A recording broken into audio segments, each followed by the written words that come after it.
वळूयात पुढच्या बातमीकडे।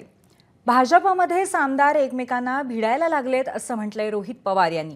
भाजपमध्ये आमदार एकमेकांचे कपडे फाटणार नाही ना हे बघावं लागेल असं ते म्हणाले। पंकजा मुंडे आणि सुरेश धस वादावरती रोहित पवारांनी टोला लगावलाय। तर याच्यामध्ये मीडिया त्यांच्याबरोबर फिरत असेल, आता ते धसांकडे बघून फिरत असेल का कदाचित बीजेपीचाच एक मोठा नेता जो आज या सरकारमध्ये मोठ्या पदावर आहे त्यांनीच धसांना तिथं ताकद मुंडेंच्या विरोधात दिली होती का हे त्या ठिकाणी आपल्याला बघावं लागेल। आता पंकजाताईंना काय म्हणायचंय हे सांगता येत नाही। आत्तापर्यंत शिंदे साहेबांचे लोक हे बीजेपी बरोबर भिडत होते, अजितदादांची लोक हे बीजेपी बरोबर नाही तर शिंदेंच्या आमदारांबरोबर भिडत होते।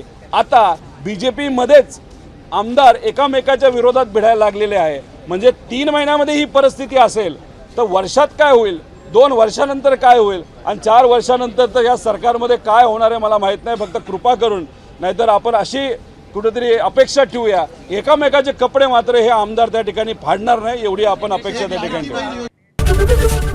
एबीपी माझा, उघडा डोळे बघा नीट।